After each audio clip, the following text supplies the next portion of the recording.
Hello. Hello, everybody. Thank you for being here. Thank you for joining me from many different places around the world. Thank you to those who have written in the chat box already. Great to hear from you. And I hope you can continue to do that through today's session. So, a little about me to start. I'm Lorna. I've been working here for about 6 years now. And before that, I have a background in education. I spent 10 years teaching 4 to 11-year-olds in schools before joining this company. Since joining here, I've been lucky enough to teach different lessons. And about 4 or 5 years ago now, I joined the demo team.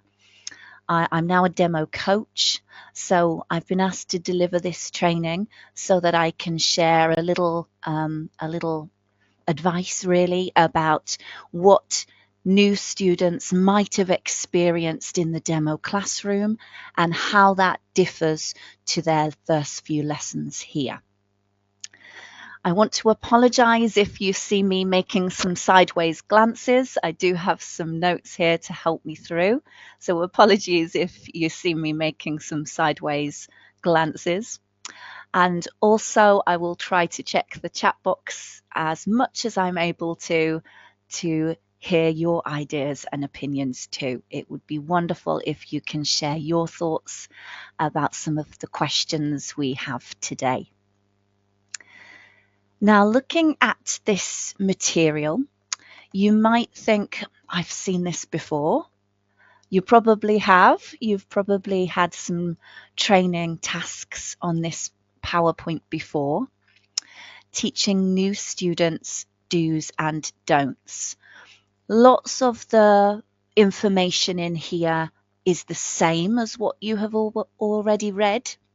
But we've added in some screenshots to help, lots of guiding questions to get us really delving deeper into the student perspective and how they might be feeling in their first few classes with us. Hi, Apollo. Hi, Anurag. Hi, Shana. Hi, BJ. Thank you so much for joining us. Okay, let's get started then. We're aiming for around 45 minutes here, but there's lots of opportunities to ask questions along the way. Let's look at our overview for today.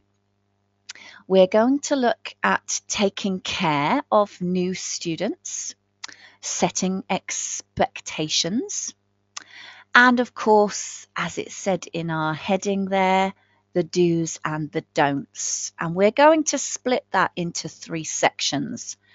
The before class, making sure you're using your My Sessions page information to help you prepare for that lesson. During the class, what we should do or not do during the class. And we'll look there at the essentials, goal setting, looking at different age groups, differentiation, how we can manage that in the classroom, and wrapping up, finishing the lesson positively. And we'll also look at what we should do or not do after class, including that progress report. Okay, let's keep going. Our first step then, taking care of new students. It's always exciting to have new students join us. Of course, we must remember they are here to learn English. That must be our priority. And in order to get them returning for more lessons, we want them to enjoy learning English with us, have fun, have successful classes. So what we're aiming to do here is make sure that those new students get the support they need for settling on our platform. We need to remember that their very first impressions can last a lifetime. I'm sure you've all had experiences where you've tried something for the first time and maybe it was a positive experience, maybe it was not so positive, and it might affect your desire to want to do it again. We want to make sure that first impression is a really positive impression. So this initial class, we're going to talk today about really the first 10 sessions. So the initial class or the initial classes play a really crucial role in setting the tone for the student's overall experience. A positive and welcoming first class can really boost a student's confidence. And I think in the very first few lessons, that's more important than the English, because they won't want to continue if they feel underconfident, if they're feeling perhaps that they're being undermined in some way. Their confidence is really, really key. And we want to make sure that their own confidence, their self-confidence is raised in our classes, but also their confidence in us as a company, in us in delivering lessons that are purposeful, that are effective. If we look at the other side of that, we can see that a negative start might lead to anxiety, dissatisfaction, a lack of trust. So it's really important that we notice when students are having their first few classes with us and really make sure we make them feel welcomed, positive, encouraged. Okay, let's look at some questions here. I'd love it if you could share some of your thoughts in the chat box. I'll be looking to share them with everybody, and I'll write them down on the screen too, so you can get these ideas yourself. Question 1. How do you expect students to feel on their very first session? We're thinking now about their very first class. All students who join us have had a demo experience. We'll talk some more about that as we go through, but that's their only experience. So in their very first class, how would you expect them to feel? Can you give me some ideas? Oh, Shana, brilliant. Thank you. Yes, nervous and excited. I like that percentage there. Thank you. 90% nervous and 10% excited. Fantastic. Yeah, absolutely. I would agree. Nervous, definitely. And we'd hope they would be excited too.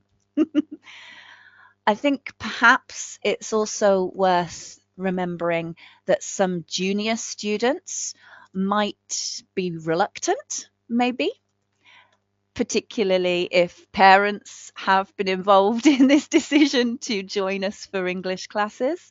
So we could experience a bit of reluctance from our students as well. But hopefully they will be excited and keen and ready. We might find as well that they feel a little unfamiliar with both the platform itself and the process, because as we'll look at today, there are some differences between their very first demo experience and then the lessons. So we might find that they feel a little out of their depth at times. Lost, thank you, Shana. Yeah, good idea. Oh, these are fantastic. Thank you. Uncertain, vulnerable, great word. Yeah, absolutely. Good. And really, out of all of these, shy, anxious, fantastic. Thank you so much for these. Brilliant. Out of all of these, the most positive one is that excited, isn't it? There are lots of negative emotions here. And as teachers, we need to reassure them. We need to combat these with lots of praise, encouragement, and direction as well, to make sure that these feelings disappear through that first class. So that leads us quite nicely onto our second point here. If you noticed this student was a first time student and you saw some of those feelings, what could you do to put the student at ease throughout the lesson? It's our job to try and make sure they have a good time learning English. How can we help them to do that? How can we make them feel more relaxed if they're feeling nervous, uncertain, a little lost or shy? Any ideas on that one? Fantastic. Oh, thank you so much. I love that I've got so many really helpful people giving us so many ideas. Slow down. Pace is key. Absolutely. Even if their level implies you can speak a little faster to begin with, definitely take it slow. It's reassuring to them and it will build their confidence if they can easily understand you. It's worth slowing down, even if that's not really something they need in the long term. I love that answer. Find some common ground. Yeah, make learning relatable. It's really important, I think, at the start of class to build that rapport with students, isn't it? Ask what they've been doing that day. Talk about it yourself. Even if it's not an interest of yours, you can still make conversation about it. How often do you do that? Why do you like doing that? It relaxes them if they're talking about things that they're interested in. Building a positive relationship. That's great. Thank you. Building a positive relationship with them, getting to know them individually, which can sometimes be hard because it might be a group class that you're in, but it's important to single out people and make them feel like they are important individually. So, yeah, build a positive relationship with each individually. Patience, I love that idea. Yeah, absolutely. Patient, really key. Again, if you're too fast, if they don't feel like you're giving them time to respond, that can be something that makes them less keen to return. Smile. Yeah, that's a few of you mentioned smiling. Thank you. Yes, smiling is so easy to do. And yet it's something that can immediately help to relax students. Good. I like that idea as well. Friendly language. Even if you're making corrections, word it positively, word it in a nice way. It's okay to make mistakes, isn't it? Like that. Joke or humor. Absolutely. Yeah. Icebreakers. Thank you. These are fantastic ideas. Thank you so much. Yeah, I always try to joke, even if it's at my own expense. I don't mind because it helps them if they're giggling, if they're laughing, you know that they're starting to enjoy the class, right? Laugh at yourself. Absolutely. Good job. Yeah, some examples. If we're looking at food, cookies, I can eat 100 cookies. How many can you eat? Just little fun parts. You could give the stars in different ways, couldn't you? Maybe sneeze, blow a star to them.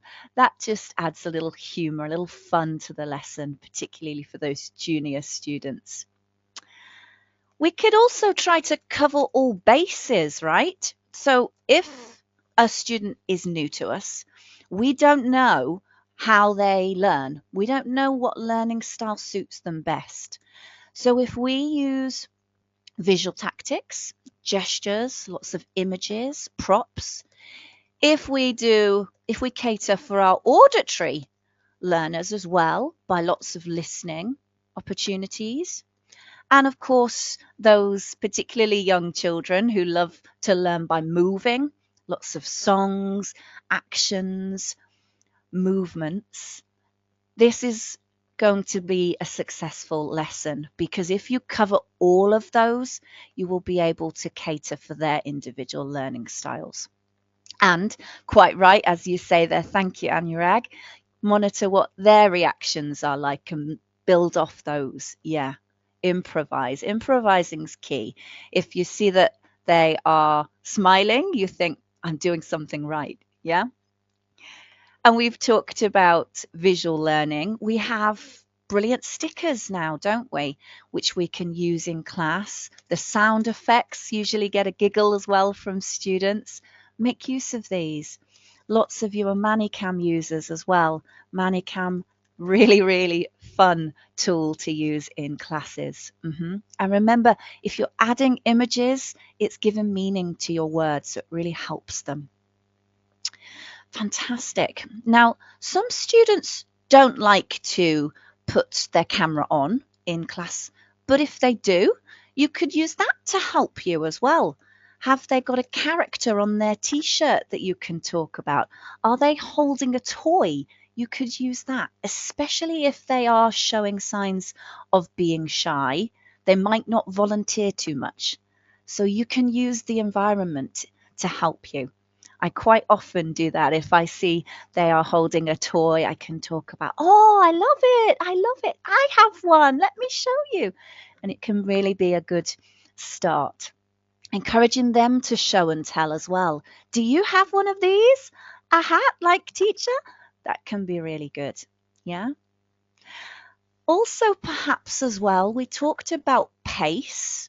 It's quite reassuring to students if you transition from closed questions to open questions.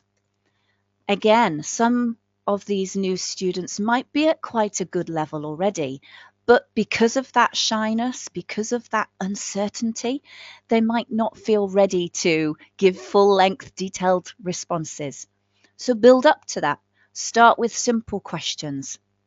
Are you hungry? That's just a yes or no, right? But you can then lead on to more open questions. What is your favorite food? Again, they could just answer with one simple word there. So build on it. What did you eat today? What's your favorite meal? You can very easily give students the opportunity to build in confidence by starting simple and introducing these more open questions then. And of course, offering choices as well, offering options. That gives them the reassurance. Well, okay, I don't know how to answer, but I've got two choices here. This may help me. So giving choices can help as well.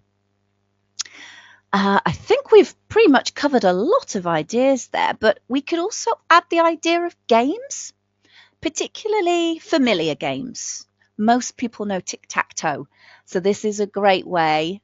I know we have time restraints in the classroom. We must get through all the material. But if you can add in simple games, that's a fantastic way of maybe even distracting the students. This isn't a formal learning environment. This is somewhere we can have fun and enjoy learning. So games can be really important too.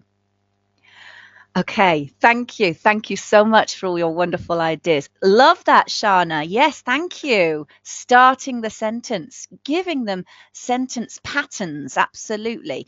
Sentence patterns where you either start the sentence or you leave a gap in it for them to fill.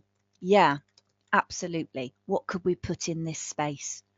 And specific praise. Thank you. Great idea. Not just well done, good job, but I like your listening there. Good word choice. Really specific praise would be fantastic. Good. And very encouraging too.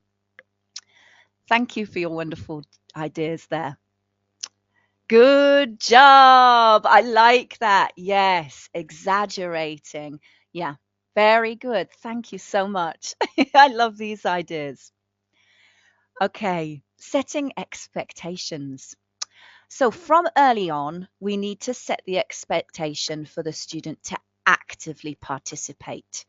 We know we have those students who sometimes don't always say too much, they're one-word answers, but we want to show from very early on that we want them to give lots of information when they answer questions. We want the details. So we can encourage that by doing these things. Using the chat box and the microphone to participate.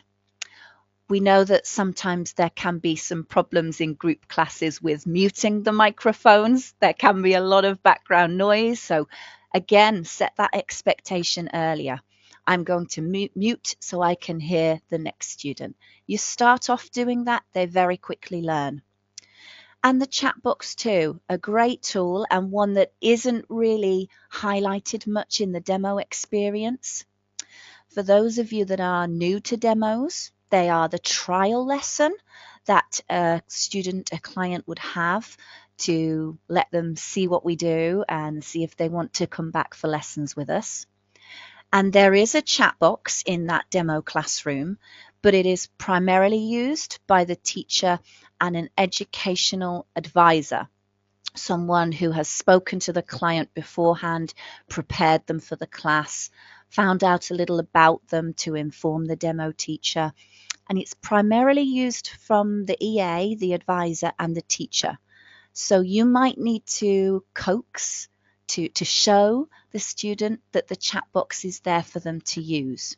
And in group classes, it can be a really great way of encouraging participation from the whole group. Using the pencil tool, again, in the demo experience, many demo teachers encourage this. We like to show the interactivity of our platform here. So we like to try and encourage the students to circle things in their demo lesson. But it is not a rule, and not all demo teachers do. So it is likely that you will have to either remind or show for the first time how students can use that pencil tool. And in a moment, we'll look at the student's screen so you can see what they see, and that will help you to guide them to do that. I usually write in the chat box first to show them what I want from them. Excellent. Yeah, lead by example. Fantastic. Yeah, fantastic. Good. Oh, and your idea from earlier, using your fingers to show the order of the word that's missing. Good for the corrections. Yes. Or even count the words you want them to repeat. You should be saying 4 words. Let's hear 4 words. Yeah, this is great using fingers. Thank you. Okay, repeating after the teacher's pronunciation when learning vocabulary. Now, again, going back to that idea that these students are likely shy, likely nervous, we know they can repeat. Every student is capable of repeating. So get them comfortable, get them familiar, get them happy they can do this. Start with repetition. And of course, pronunciation is often a goal of these students as well. They are aiming to improve pronunciation. So this has a real big benefit, not just for getting them relaxed, but also on working on some of their goals of learning English. Paying attention to corrections. We've just talked about some of the ways that we can do this, right? Counting the words, giving them sentence structures. Highlighting the correction is a really important one too, and then getting them to repeat that correction so they know this is how it's changed. And take turns practicing and sharing ideas with their peers too. I usually let them try first, encouraging them if they're not too shy. Absolutely, yes. Sometimes you know you've got someone who's very confident, very outgoing. Of course, you want to encourage that, don't you? Let them have a try. Brilliant. Good. Okay, a little question here. I'm interested in your answers. We can make use of a translation tool, but how much should we rely on this in a first-time class? What's your thoughts on this? If it's their first class, should we be using the translation tool much? What for? What's your thoughts on this? As little as possible. Okay, we're setting expectations, right? We want them to know we're learning English here. English is our goal. English is our focus, okay? We're going to use English as much as we can. But remember, we have got those stickers. You can click on stickers now and it will repeat your instruction in their language. Those are okay. Those are okay. You might make use of a translation tool, for example, with equipment difficulties. I can't see you. I can't hear you. Those sorts of things, that's okay. That's okay. But if you can, try to limit it. Try to use rephrasing. Try to reword your sentence or your question. Try to use images or actions to support what you're saying. Try to limit your translation tool if possible. We want to set the expectation now, that we don't really speak Chinese in these classes. It's English. English is what we do. And of course, if they then have a teacher that cannot use that language, they're going to find it difficult to then adapt. So thank you. Oh, you didn't know that. Okay. Yeah. Yeah. And images are the best translation. Thank you. Yeah, absolutely. I agree with you. Images really, really helpful in gaining understanding, aren't they? Okay. So let's look at our teacher screen and then compare to the student screen. Let's see how they differ. It's not too big a difference. It actually looks quite close to ours, but there are a few changes. So we will look at this next. Let's start with a teacher screen. You can see this is a junior lesson, and I'm sure all of you have seen how this looks. You've all taught lessons like this before. But we know that down here under the student's camera is the pencil icon. You must click on this to enable their toolbar. It won't show. They cannot use their pencil unless we do this. Okay, so we must do this on our teacher screen first for their toolbar to appear. Very important first step. Then this is their screen. Once we've clicked on this pencil, they will see this appear. It's not there until we've pressed that pencil. Then they'll see this. Now you can see it's in the same place as ours, but it's smaller. So all of the symbols you see there work the same as ours. Okay, they have the same tools we have here. But they are missing the pointer arrow, the eraser, the delete button, and the forward, backward, the undo, redo buttons. So theirs is smaller, okay? But it is in the same place. So if you are guiding a new student as to how they can use their pencil tool, you can guide them. You can show them where it is. You can do arrows like this. Look here, okay? Guide them. And of course, if you click that pencil tool again, it will appear and then reappear, disappear, sorry, and then reappear and disappear. And that will highlight to them as well. This is what I'm talking about. Okay, let's quickly look at the top here as well. This also is very similar to ours. This is on the student's screen. They can zoom in and out like we can, but they also have the option to download the current slide or download all slides. That's these two icons at the top here. That will help them to study after class if they've downloaded them. So I just wanted to highlight to you some of the differences there between our screen and theirs so that you can help them to use the pencil toolbar. That's likely, as I said, they might not know that if they weren't introduced to it in the demo session. You also see a dictionary button next to the download slides. Oh, okay. In the student screen? It's not here. But do you mean in the student screen or the teacher screen? Okay. Oh, okay. Okay. Maybe that's just for this classroom then. That's interesting though.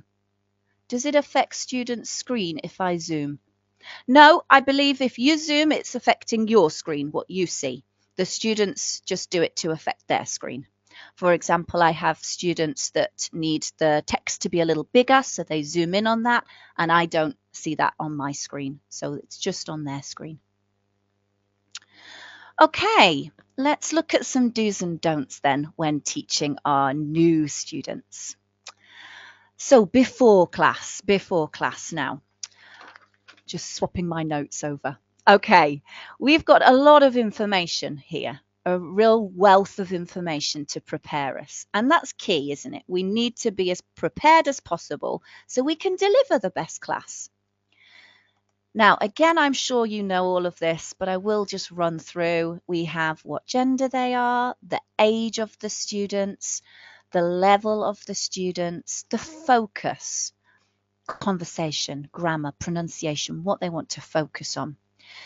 This one is really important for what we're talking about today, their total classes. If it's a number below 10, it means that this is a new student who is doing one of their first 10 sessions with us. So all of this information we're talking about today is key for these students. If there is no number here at all, if there is just a little dash, a little line, it means it's their very first class, with us.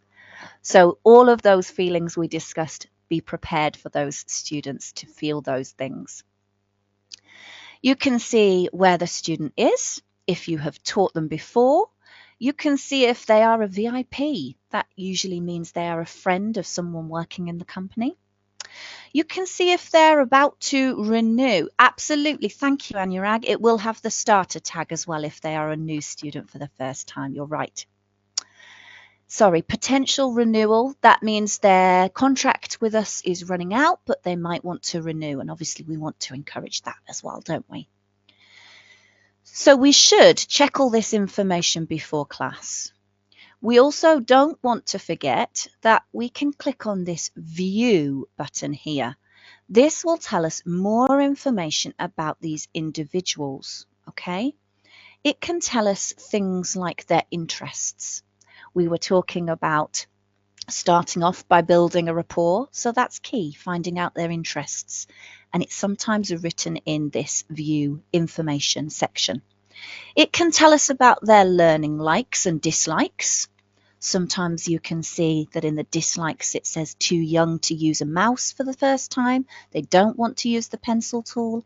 They don't like learning about insects or something like that. So there's lots of information in there. Bugs, scared of bugs, that's the one.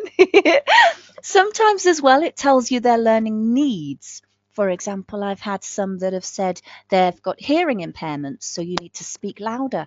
That's such an important piece of information. That's vital. So it's really important that we remember to click on these. Each and every class we do, really. Not really possible to focus on what students need if there are more than 2 students and if they don't have the same focus. Agreed, agreed.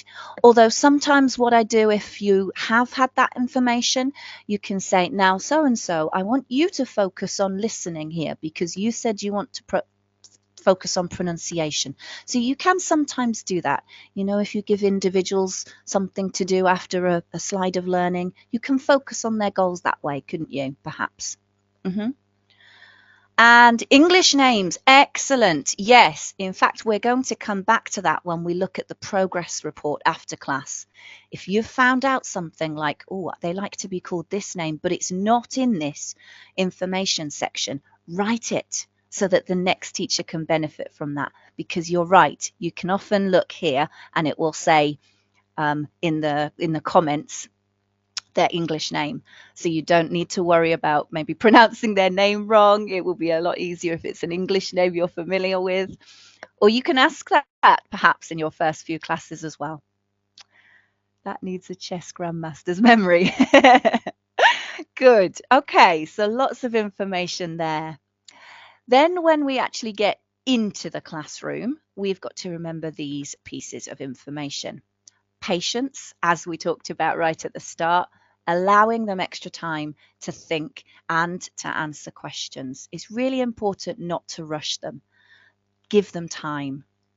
Guide students through tasks step by step. And again, we talked earlier about how we can do this, how we can break things down. Sentence patterns, give them the structure, give them choices to facilitate this.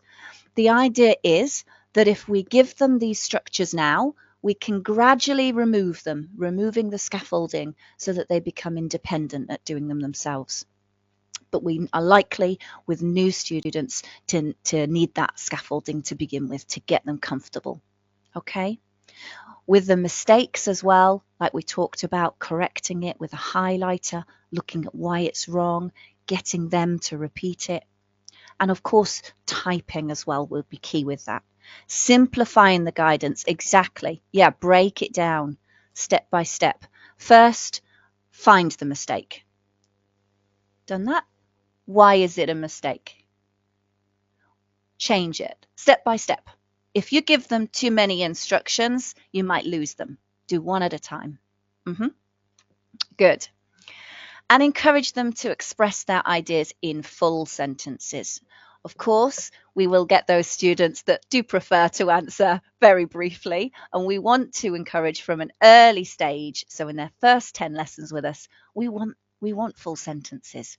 Not yes, yes, I do. Okay. Create a safe space for learning by reassuring that making mistakes is part of the learning process. Yeah. Okay. We learn through mistakes, right? So this is really important that we reassure them it's okay. That's why we're here. We're going to help with this. I sometimes write their sentence and ask them to find the mistake. Brilliant. Yeah, very good. Especially if they're at that higher level. That's doable, isn't it? Very good. Be supportive and responsive. Praise them for their hard work. Specific praise too, as we said. And check for understanding frequently. So if we're expecting to be doing these things in our first time class, it would be useful if we looked a little at the demo class experience that they have all had before they do these lessons with us. So what are the differences between a demo class and a first time class? Some of you might be demo teachers. You don't need me to go over this, but if you're not familiar with the demo process, there are a few differences. So the student should know what type of class they are doing, what they've signed up for, and they should know that it's an online class. Okay, these sound very basic, but they should have those already. They should know that the purpose of them being there is to learn English, and so that they are expected to be sitting at a computer. They are expected to listen, to repeat. They are expected to speak English. So they should know those things already. And they should know a little about the equipment in terms of they should have a headset, ideally. Fingers crossed. So they should know those things. But there are some differences. All demo lessons are a one-on-one. So they have had that undivided attention from a teacher. Then, of course, if they do group classes, that's a very different experience. So that's really, really important that we're aware that that's very different for them than the first demo session they had. Of course, in the demo session as well, the teacher is able to be more selective with the material. With a normal lesson, you work through the material, you try to cover all the slides. In a demo lesson, that's not the case. We can go with the students' interests or the learning goals. You can pick and choose which slides you want to cover. That's quite different as well, okay? In the demo session, you never have enough time in a group class. I know, there's a definite challenge with the time management, isn't there? Yeah, I struggle the same too. I usually am 1 or 2 minutes over most 45-minute classes. In the demo class as well, there is an educational advisor, as I've said. That can be useful. It can be a sort of go-between for you and the client. That, of course, is not there in our regular classes. So that can be difficult for them, thinking that they're on their own, no one in their corner, perhaps. And parents are often with juniors in that demo class, and then it can change when they have regular classes. Maybe they're in the school setting now, and that parent is not there. Okay, timings as well can be a little different, especially if they are having 45-minute classes. The demos usually are around 20 to 25 minutes long, so that can also be different, especially with younger students. Quite a long time for them to sit still if they've not been prepared for that. So a few big differences between the demo experience and the first time class. So I wanted to just talk you through some of those. Okay, some more questions for you to help me with. Now, we've talked about praise and encouragement being huge in their first sessions. What reward techniques do you employ to help with this then? We have the clap, we have the stars, we have the stickers. What else do you do? Is there anything else that you do to reward students for their hard work? Stars, stickers, claps? Fantastic. I watched a lesson the other day where someone did a celebratory dance. Yeah, that was lovely to watch. A little enjoyment there, a little dance to celebrate. You play your harmonica. Oh, fantastic. Oh, that's a lovely reward. I often do a physical high five. They quite like that. Again, quite active hands-on learning. Just simple things, thumbs up. Things like that. I know a few people do some game rewards. Hands up. Whoa, yeah, very good. Nice. Yes, some people do game rewards, don't they? Like they have a monkey that climbs up the tree. Or ice cream. You get, wow, another scoop of ice cream, another one. So there are some really lovely reward techniques. And it's really nice if you can use these even more than you usually do in those first classes. Okay, now the next question here. What different types of lessons might we encounter with first-time students? And then how might your approach differ because of those? So we've got 25-minute classes, we've got 45, we've now got business English classes, haven't we? We've got Speak Now classes. I'm not sure how many of these different types of classes you guys do, but there are many, many choices for our clients now. We have teens. One of our newest courses is the teens course. And of course, exam prep. We have exam preparation courses now. OUPs, of course. Yeah. So we have so many different courses. And your approach for first-time students might differ for these, okay? Of course, if it's a one-to-one class, turn taking, not too much of an issue. But if it's a group class, turn taking, mic muting, that sort of thing is initiated from the start, and then they'll get familiar with the process. Okay, you find those ones that just keep switching it back on. They think it's going wrong. They just keep switching their mic back on. But if we set the tone from now, yeah, if you set the tone from now, hopefully they'll realize that this is just what happens when it's a group class. We have to take our turns. Yeah. The Disney classes, they're quite different, aren't they? Lots of songs in those. So again, your approach to that, it is a one-on-one class, but your approach to that might be very different from some of these other classes because it's very song-based, actions, gestures. So yeah, your approach might differ for your type of lesson. Okay, setting goals. Find out why they're learning English. As we talked about in that My Sessions page, you can often see it written there, and adjust your lessons accordingly. Again here, based on the different classes, you might need to think carefully because for business English students, small talk, professional terms, formal versus informal expressions, international news, phrases and expressions that they might hear in the business world, those are important to these students. They want to learn things like this. You might even find it useful to have a sort of bank of things you can refer to in those classes to match these needs. For an exam prep student, you need to find out when and why they're taking their test. What are they most worried about? You can reassure them, we're going to help you with this. We are here to help you succeed. You will do really well. Keep working hard for me. So these things are really important. If you know what their focus is, you can keep them focused on achieving those. And of course, if you find it out and it's not written on that information page, include it in the after lesson comments so that other teachers can benefit from that too. Okay, now we talked about the different classes. Let's look at the different age groups. Shana, you said you're all adults. You teach all adults. So you must create a very warm, respectful and supportive learning atmosphere for adults. Adults, I've found, thrive on conversation, rapport. You've got to show an interest in what they're talking about. Okay, you have to find something relatable. Okay, and juniors, keep classes fun and engaging. High energy levels is a priority with demo teachers. Demo teachers are constantly told, you've got to have high energy in these classes. So if that's their first experience, we need to maintain that.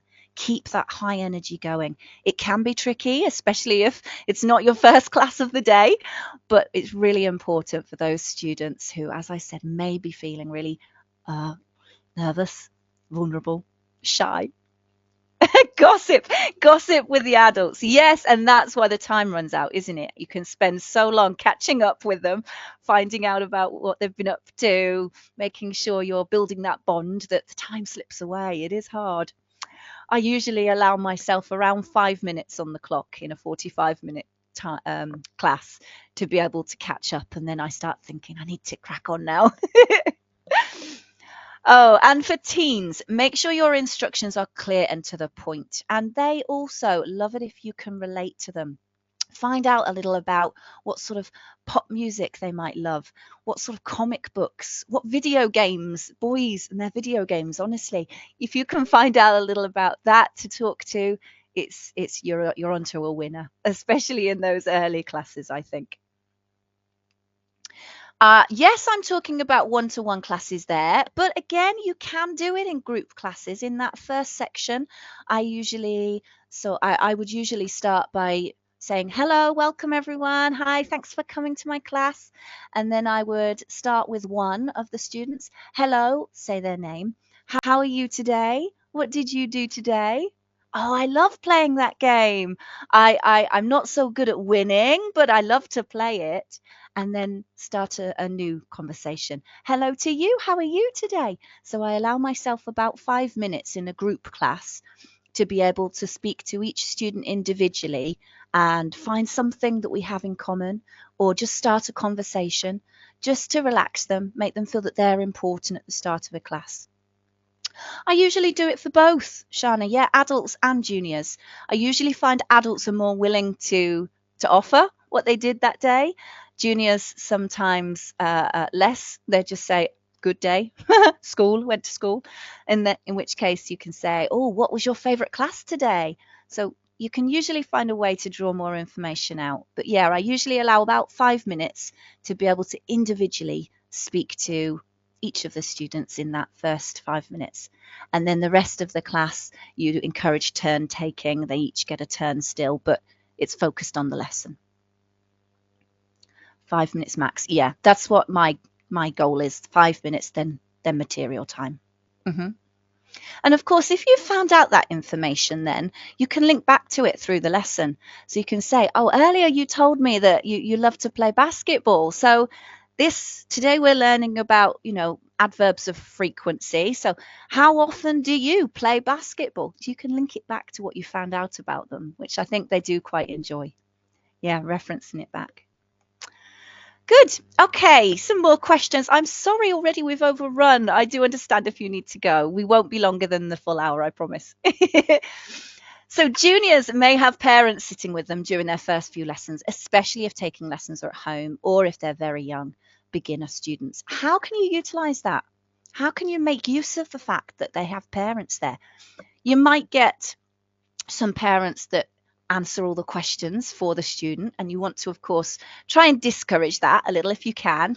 Can you answer? Well done, mum. Can you try? You say. So if you can, try and discourage that. But you also could use parents to your advantage. Any ideas on how you can do that? Never enough time. Time is a problem, Shanna. I know. I feel you with that one.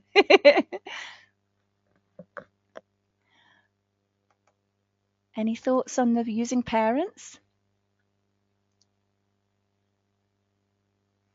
I like to use it for the repetition. Yes, exactly, Shana. We're thinking the same. Repetition. Good. Ask to repeat after mum. Or sometimes I'll say, repeat.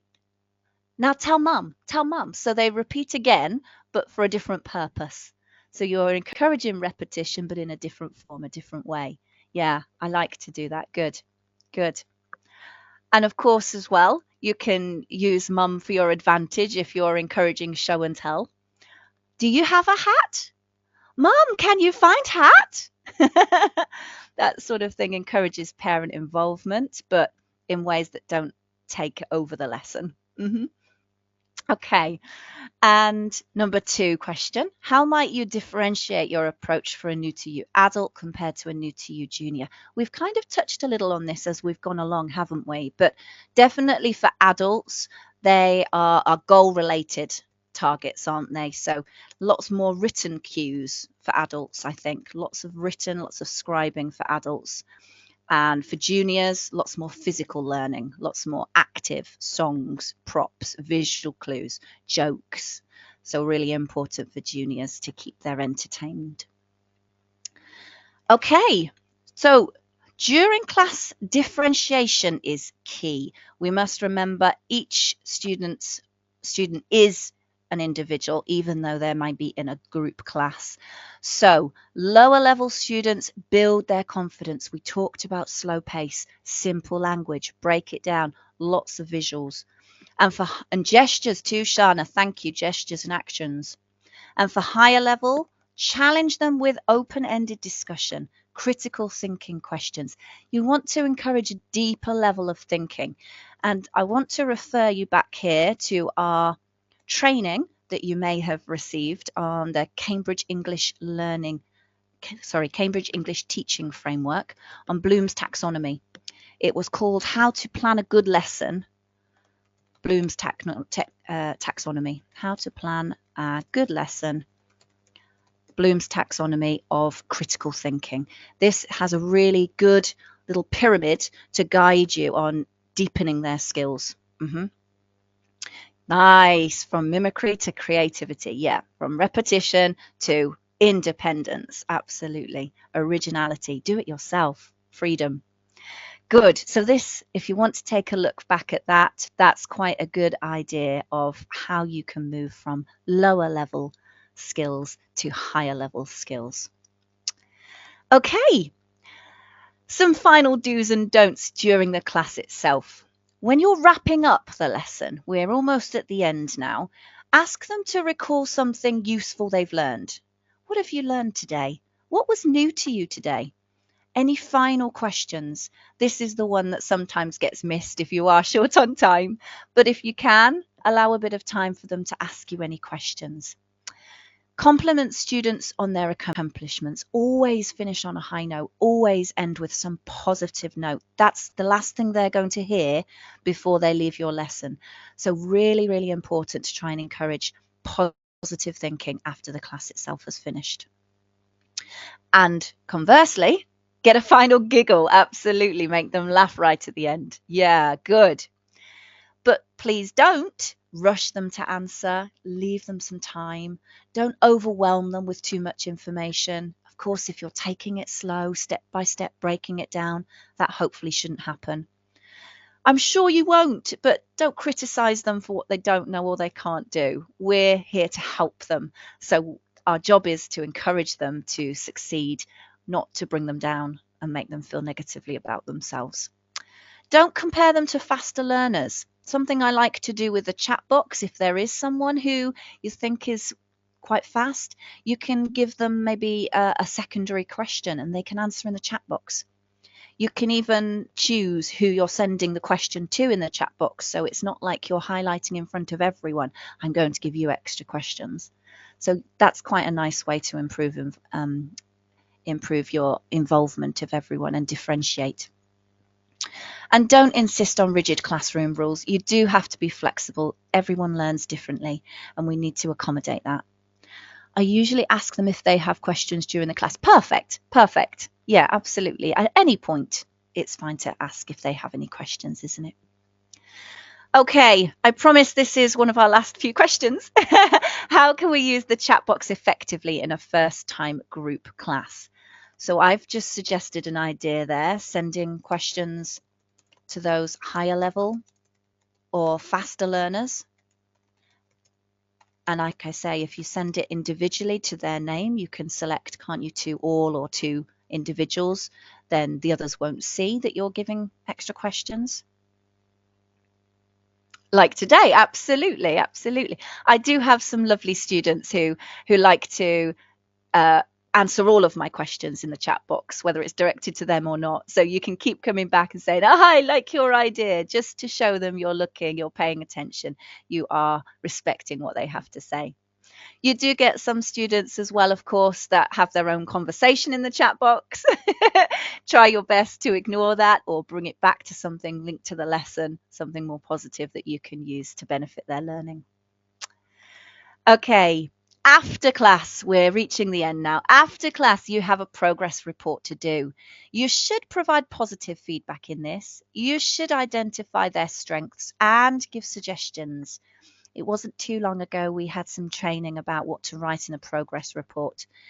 I like to think of 2 stars and a wish, 2 positives, and then 1 wish for what to work on. Leave useful and specific feedback for the next teacher, okay? So we can look there at things we've talked about, their English name, for example, their particular learning style that you noticed worked for them, a particular sentence pattern that they struggled with. They can recap that with them in the next lesson. But don't offer impractical feedback that is too advanced for them, okay? And don't frame their struggles negatively. You need to approach them as a goal for learning, a goal for improvement, not, oh, they couldn't do this. That's a bit of a negative outlook, isn't it? We don't want that. So to finish where we started, my very first question to you today was, how did you think they would feel on their very first lesson? So I want to think about how they might feel at the end of their very first lesson with you. How do you want them to feel going away from your first class? I'm hoping we have less of the negative emotions and lots more positives here. Any ideas to share? Motivated, happy, ready to tell mum about what happened. I love that. Yeah. You want them almost buzzing, bursting with excitement. They want to carry on. They maybe don't want the lesson to stop, do they? Oh, I love that. Going back to where we started, 90% excited now and 10% tired. Yes, you want them to have worked their brains. A little tired, perhaps, is okay. Proud. I think proud would be a really nice one. Proud of themselves, proud they achieved. You want them to feel like they've been successful, don't you? Can't wait to see me again. Oh, I like that. Yeah, hopefully adding another follower to your list. Wanting more, definitely. Okay, so if we have these goals in mind, we want them to go home or go away from the lesson in a good mood, proud, motivated, wanting more. Oh, that you're feeling now. I love that. We need to try and work on the things that we've talked about today to make sure that that is their feeling at the end of the class. And that's what I'm feeling too at the end of today. Thank you so much. Curious, confident, connected, all the C's there, but I love them. Really good choice of words. Thank you so much. I really enjoyed working through this with you. I hope you've gained some ideas that might help you approaching new students in their first 10 sessions. I hope you found it useful. And thank you so much for being so brilliant in the chat box, giving all your ideas to me. I really found that helpful. I've learned lots of new things too. Thank you so much, everybody. If you have any other questions, I'll be here until the time runs out in about 2 minutes. So feel free to ask me anything. But otherwise, hope to see you all again soon. Thank you. Thank you, BJ. Thank you, Apollo. Thanks, Peter. Thank you, T. Thanks for joining me, everyone. Thank you, Anurag. Oh, sending love back. Thank you so much. It's been great to hear from all of you. I'll look out for you all on the community.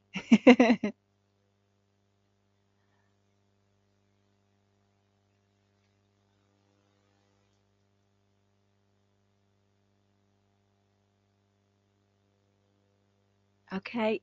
Oh, thanks, Shana. Oh, good question. Yeah, I'm from England. I'm from England, a place called Northampton in England. Can you tell from my accent? Yeah, I'm from England. I should have put that in my introduction about me at the start, shouldn't I? Sorry.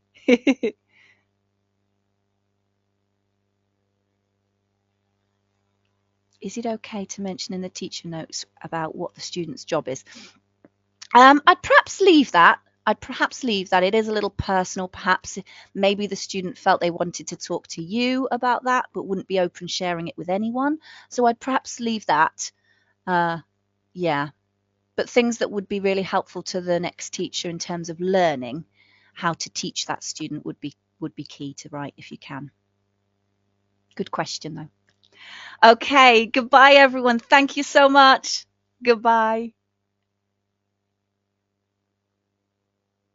The session evaluation doesn't go through. Okay, Peter, I'll follow that up. I'll follow that up. It doesn't go through. Okay, I'll follow that up with them. Hopefully it might be fixed when this is finished, but I'll follow that up with them. Okay. Thank you so much. Bye. Bye everyone.